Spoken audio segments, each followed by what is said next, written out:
Здравейте! Днес ще ви покажем как да напълните климатичната система на автомобила си с помощта на AC2Go без специализирани инструменти. Продукт в два версии – R134A и RTI234UF с надмощност RTC34F.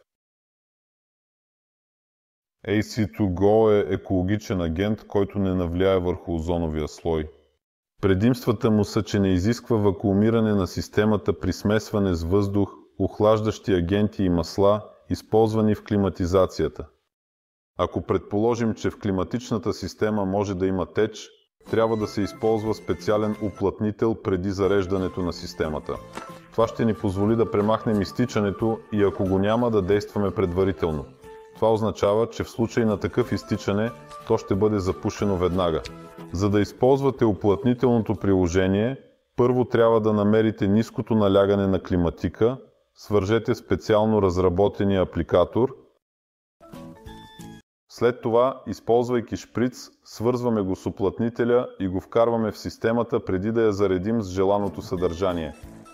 Внимателно следваме тази процедура, за да гарантираме, че системата е правилно запечатана и готова за работа.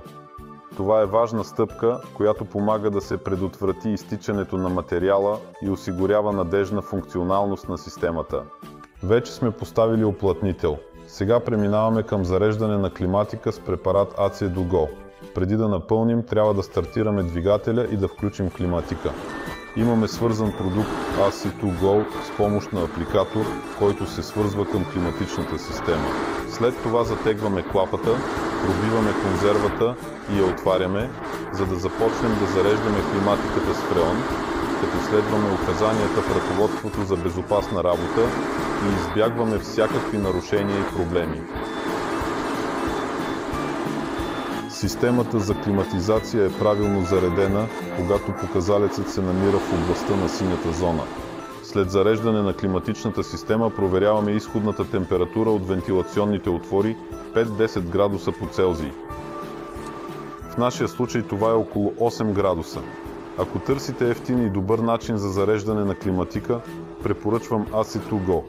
Цялата операция продължи по 10 минути.